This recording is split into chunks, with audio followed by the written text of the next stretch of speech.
Kim Jong Un is back in Beijing. This first visit since the historic summit in Singapore. What tops his agenda this time? And U.S. President Donald Trump is facing a cascade of criticism over his new zero-tolerance immigration policy that separates children from their parents. With two no bills on the table, will the House be able to resolve the issue, or will the futures of thousands of children continue to hang in the balance? Welcome to The Point. Live from Beijing, I'm Li Xin.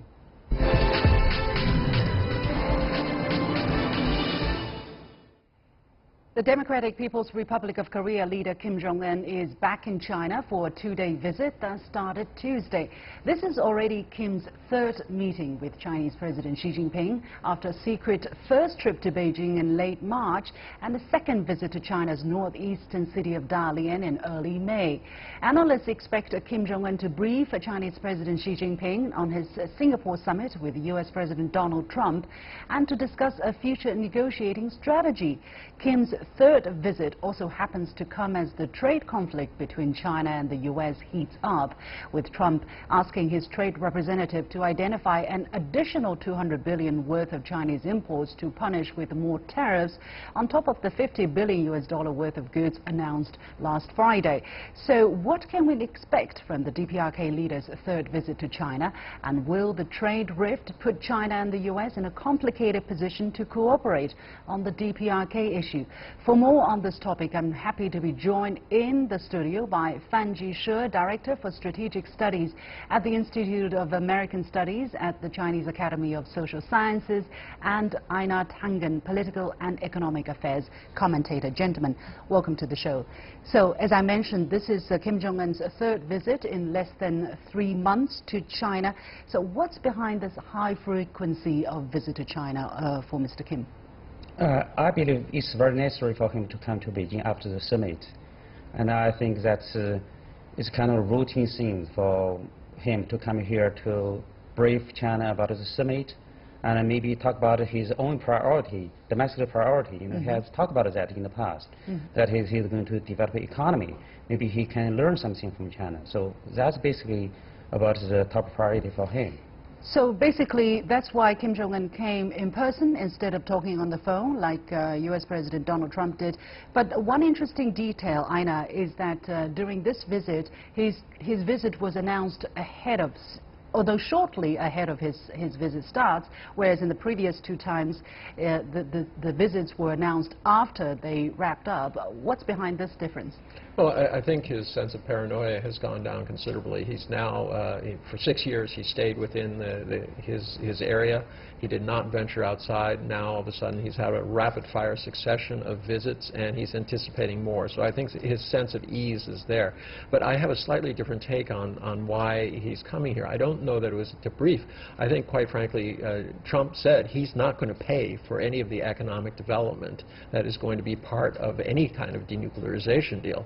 And if it push comes to shove, he's going to be looking towards China, I mean Kim, as well as South Korea for economic assistance. So therefore, he's coming to where it's going to be good. Plus, there's going to be concern about how good is the U.S.'s word with Iran looming, with other issues, with trade, with unilateral actions by Donald Trump. He has to be thinking that he needs additional security guarantees, perhaps from China and also Russia, to make sure that this works. Mr. Fan, your response to what Einar said just now, do you think he came here for some economic consideration? I think that's far from that yet. I believe that you know, he put economic development as his top priority since later last year, especially, you know, in early this year's the third session of the 7th Party Congress. So it's very important for him to learn how to develop economy.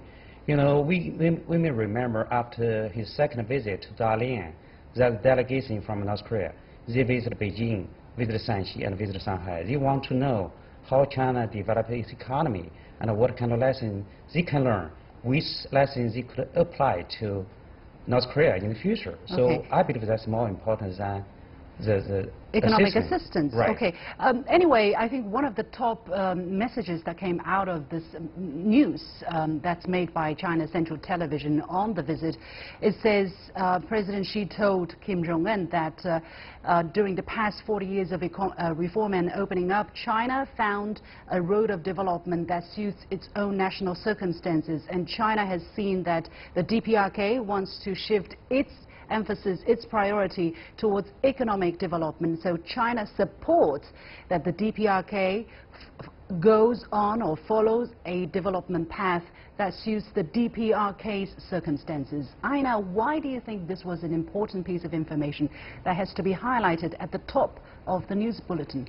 Well, with anything that's coming out of the U.S., especially under Donald Trump, is going to come with a lot of strings attached. And I think Kim is being given assurances that his country will be allowed to develop along its own path and not a predetermined path by those outside. Mr. Fan, your reading into this? I think it's very important to emphasize that DPRK will have its own way.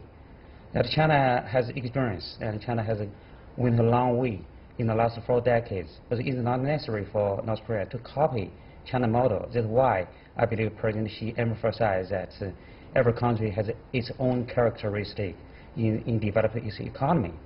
So basically, China is giving the DPRK the assurance that you will find your own way of developing, and China does not expect the DPRK to have to copy China's experience. Also interesting, I noted, is that China made 3 pledges that 3 things will not change, whatever the international and regional situation. China said the Chinese government's resolve or stance on strengthening and developing China-DPRK relationship, both from the Chinese party and the Chinese government, this will not change. And then Chinese people's traditional friendship to the DPRK people, this will not change. And China's support to a socialist DPRK will not change. Again, why these pledges are important? I know. Well, and you are giggling a little bit. I have a little bit of a difference of opinion with my colleague. I think this goes back to the issue of sanctions. China was very ambiguous when they were asked about ongoing sanctions, and was indicating that there needs to be some change in that, whereas Donald Trump has been saying there will be no relief from sanctions until we get to the point where we're assured that the nuclear threat is gone. I don't know how you get there. There's still that problem of how do you define denuclearization. I think both sides are very, very far apart. So at this point, I think he's coming to China to see exactly what China is willing to do at the UN to try to push this and see if the U.S. will cooperate. Obviously, they have a veto power at the Security Council, but the question is going to the UN as a whole. Is it possible that the DPRK leader came to China to ask China to help relieve or to voice the kind of initiative to start relieving sanctions on the DPRK? So far, I do not think China will relieve the sanctions against the DPRK. You know, those sanctions imposed on DPRK in the last year, 4 of those UN security sanctions resolutions, they are multilateral. You just cannot relieve it by yourself. I believe that's a consensus thing. When there's something changed in DPRK denuclearization, there's a chance to relieve sanctions. At this moment, I think China has a commitment, and China is not going to relieve sanctions against DPRK. But let me clarify that. This is commitment to its fellow nations at the UN, and that's different. It was not a commitment to the U.S. or Donald Trump. And this is the sharp line that divides. I think North Korea will be looking for China to introduce something at the UN to say, let's give a little to see what we get. Let's take a look at the prospects on denuclearization. Not much was said about this coming out of this meeting. However, Kim Jong Un did say if the United States and the DPRK can step by step start to realize what they reached as consensus in the Singapore summit, then the denuclearization of the Korean Peninsula will open up a brand new significant chapter or landscape. I mean, I'm translating from the Chinese here. I don't know what was the original words that used. Mr. Fan, how do you read this? What is he trying to say here? You know, at this time, you know, they have come back from Singapore. There's a summit, there's John's statement. And trust me, President Trump is not patient. He wants to get things done very quickly. There's rumors about a timetable, whether DPRK agree with that or not. But it's very likely they need to get things done very quickly. I mean, move forward very quickly, including the following on negotiation over how to denuclearize, how to change the bilateral relationship, how to build a long-lasting peace regime in Korean Peninsula, and how to denuclearize. So lots of things they need to get it done very quickly. So the pace is something important for DPRK. So, but here is the if, right? There will be a major change on the denuclearization scene if both sides will take steps to materialize. Yes, and also I think that both two leaders, I see they are their own boss. I mean, President Trump is his own boss. He does not need to listen to his advisors. And Kim Jong Un is very powerful. He does not need to consult with his colleagues either. So the two unconventional, very powerful leaders could do business in an unusual way. So it's very likely there's a chance to have a breakthrough.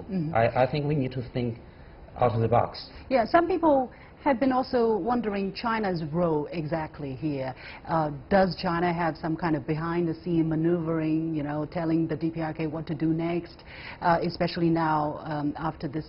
You know, we are looking, everybody is trying to find out what's going to happen next. Einar, do you think the DPRK could be asking China's advice, or China could be telling the DPRK leader what to do next? I do not think that China is trying to tell the DPRK leader what to do next. Kim would be not coming to Beijing if he thought he was going to get a lecture from Xi about these things. I think what you see is what you get. Xi has assured him that he can follow his own path and that there should be a middle way to take relief off some of the sanctions from the UN, all right, and allow them to give a little, get a little. Now, how far that goes, we don't know. The issue of denuclearization, as we said, is very problematic. And I would agree with you, timetable, but let me put a face to that timetable. That's the elections coming up, the midterms in the U.S. Donald Trump wants to take something home with him to the electorate and say, this is what I've done. Okay, what about the sanctions or the tariff that he has proposed against China? Is that going to make it very difficult for China to continue to play a constructive role to bring the two sides together? Very brief, Mr. Fan. I think China will play a very constructive role in DPRK nuclear issue. It's very likely it's a separate issue, I mean separated from the trade disputes between China and the United States. So China is going to continue to try to bring things to a constructive end. Einar, your It's difficult to compartmentalize, and if Trump keeps pushing the buttons, he's not going to get any. It's not that China won't cooperate, they just won't cooperate as quickly. Okay, we have to leave it there. Many thanks to my two guests, Jishe, Director for Strategic Studies at the Institute of American Studies at the Chinese Academy of Social Sciences, and Einar Tangen, our Political and Economic Affairs commentator. And you have been watching The Point with me, Liu Xin. We're going to take a short break, but when we come back, I'll be looking at the U.S.'s latest immigration policy that's causing outrage across party lines in the U.S. Stay with us.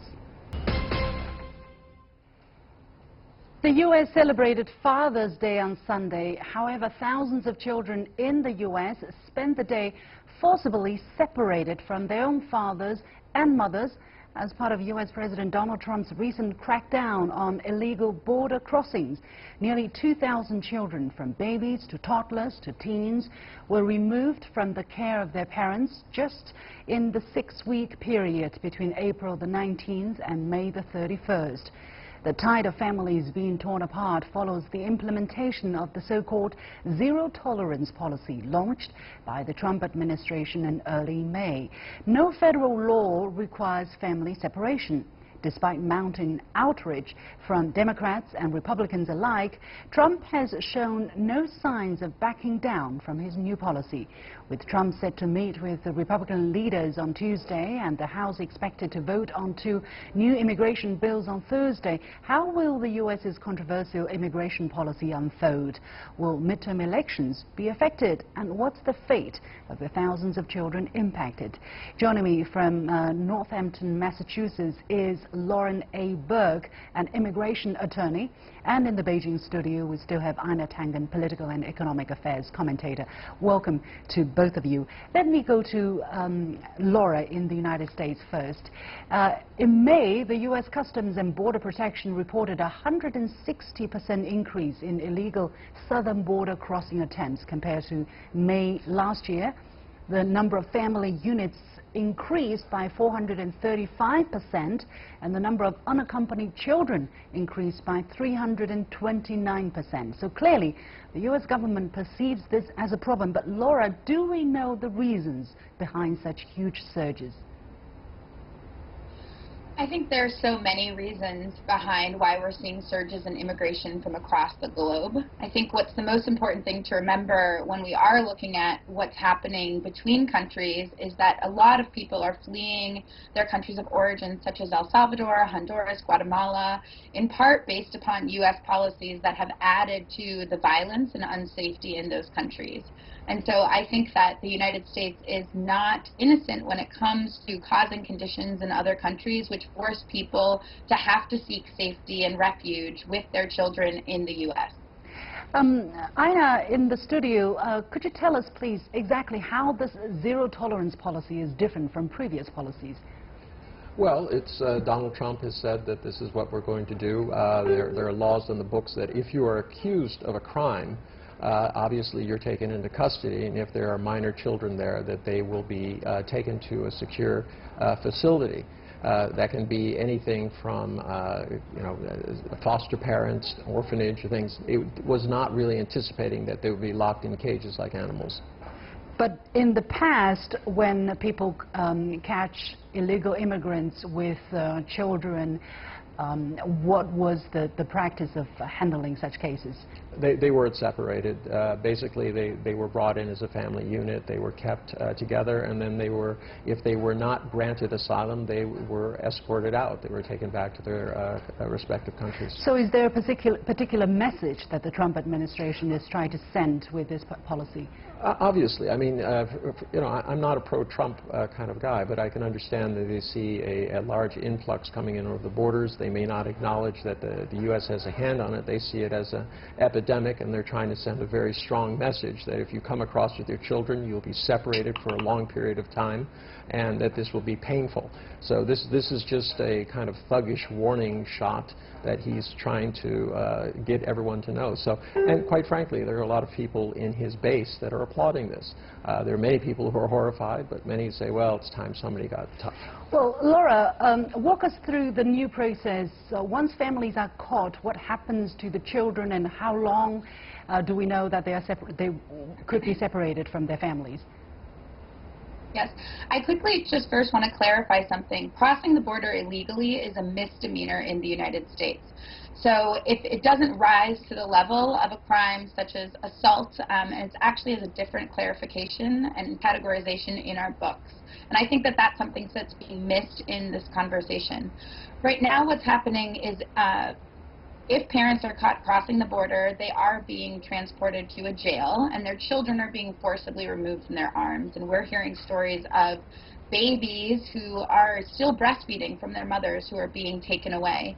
The children are then put in what they're calling processing centers, which truly just look like large airplane hangars where there are literal cages being set up with mats on the floor, and children are being shuffled and put into those. Children are not told when they're going to reunite with their parents, and the same with the parents. We have recordings from court hearings with parents in tears asking, when am I going to see my child again? And many judges don't have an answer. A lot of Trump's policies have put these aggressive tactics into place without actually thinking of the follow-through, and there are thousands of attorneys scrambling on the ground right now trying to figure out exactly what is going on. Well, President Trump has also said that he hated to see what is happening, and actually he also tweeted this very recently. He said children are being used by some of the worst criminals on earth as a means to enter our country. Has anyone been looking at the crime taking place south of the border? It is historic, with some countries the most dangerous places in the world. Not going to happen in the U.S. Does he have a point here, Einar? No, he doesn't. This is hyperbole that he uses. I mean, this is classic Donald Trump. He makes up the facts to fit his situation, and he avoids being responsible by simply accusing others. The fact is, these are families. They're seeking entry in the U.S. mostly for economic reasons, some because of political means and things like that, and that's something that has to be sorted out. But he's trying to make a political point here, as he is with most of the actions he's taken lately. These political bombs that he sets off on a regular basis are actually helping him achieve this 45% approval rating, which is equal to his best. That was just after he was elected. Well, some people might say maybe it is cruel, it is not the right thing to separate children from parents. But look, if you have parents who have proven not competent as parents, then your children will be taken away from you. So what is the point? What is the problem with doing similar things here, Laura? How would you argue against that? Yes, I think it's important that we look towards our nation's history and the world's history. When people are talking about these parents are breaking the law, you know, the United States was based on slavery, and when slaves were fleeing the South to the North, I believe they were doing some of the exact same things that we're seeing parents today. And those parents, black people from the South, when they were fleeing, they did have their children taken away. The same thing with Jewish people during World War II. If they did not wear a star on their arm, that was breaking the law. And if they went into hiding, their children would be taken away.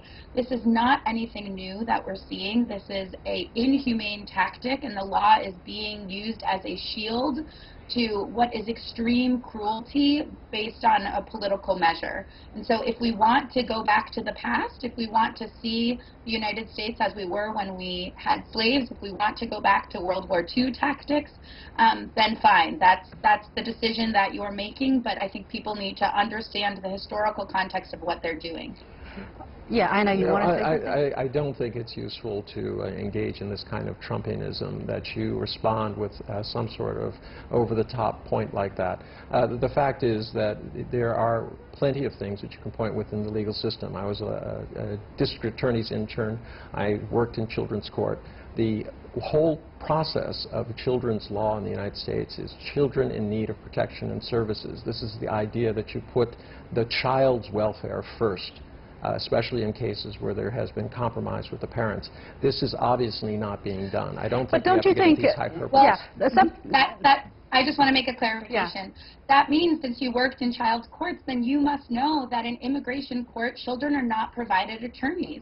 If we truly believed in children, what was in the best interest of the child, the United States would provide them with attorneys to fight for them in immigration courts, and you must know that that doesn't happen. They're not citizens of the U.S. These are governed by other matters, but having more attorneys involved is not going to change the situation. The children cannot be brought into the United States without their parents. It's all a family unit. The thing that we're talking about here is that you should not be separating these family units in a sort of arcane, thuggish way to warn others not to come. Well, basically, I think that's probably going to have some deterrence effect on the people who are thinking about this. I do not know what's the situation, but I would imagine some parents would, you know, really take their children and maybe possibly trying to take advantage of the fact that people don't want to separate their children with their parents. So this is exactly encouraging them to take advantage of the system. Would that be possible, Einar? Well, quite frankly, look at the number of children that are coming across by themselves. No, I don't think that's the right analogy. These people are coming here because they want a sense of hope. The real damage that's being done here is to this idea that at one time America was a land of aspirations. It was a place where things were possible, where you could come. The Statute of Liberty said, give me your poor, give me your unwanted. And that is no longer the case. Donald Trump has put an end to any kind of aspirational nature of our country. Do you think that he should not protect the border of this country, that people should continue to be able to come in freely? protecting the border does not mean using these types of tactics in this kind of way. Okay. Being inhumane does not make you humane. Let's also talk a little bit about these holding facilities, and some people are calling them cages and or shelters. Actually, we have these videos coming from the U.S. Department of Health and Human Services that were released, and about 2 shelters, one in Bronzeville, Texas, and the other in San Diego, California, and these are the videos. It seems that the conditions are actually quite okay, not like the cages that people describe. Laura, I do not know whether you have seen these videos, but would you say these facilities are representative of the conditions? Who are telling the truth here? I think that there's many different conditions that are happening that we're seeing. I have represented children in immigration courts across the country, and there's a huge disparity in where children are kept and the type of legal support they are given, the type of social works they're given. For me, if there's just one child in the United States who is behind anything that looks like a cage in a room, then that is one too many. Well, we were also talking about 2 bills coming up for voting in the Parliament. It seems that there is one bill that is some kind of a compromise bill with some modified language. So, Einar, how do you see things going from now on after so much criticism on what is going to happen on this policy? Well, there's a number of bills. You know that you've gone wrong when somebody like Ted Cruz is the one who's speaking out against you. He's about as conservative and anti-immigrant as they come. It's very difficult to see how this is going to work. You already have the president threatening and having people like Lou Dobbs get on the television and say that if you don't back the president on this, you're going to be responsible for ending the Republican majority in Congress and the Senate, and you will be held as a pariah. This has become completely emotional. Well, the numbers, the voter polling numbers are very much in disadvantage for Trump. So, Laura, do you see Trump being affected by these numbers? I mean, we're seeing 60% versus 20% in terms of support and in terms of people supporting or against this bill. I don't believe that Trump will be affected by these voters, by these numbers. I do hope that there are congressmen and women and senators who will be, but no, I do not believe that Trump cares about what he deems as people who are against America and their views. Okay, we have to leave it there. We'll keep a close watch on the situation. Many thanks to my 2 guests, Lauren A. Burke, an immigration attorney, and in the Beijing studio, Einar Tangen, political and economic commentator. And that is it for this edition of The Point with me, Li Xin. As always, you can follow me on Facebook and Twitter using the handle The Point with LX. Download the application called CGTN to watch the show on your mobile devices, or go to YouTube and look for CGTN The Point. Thanks for watching. You've got The Point.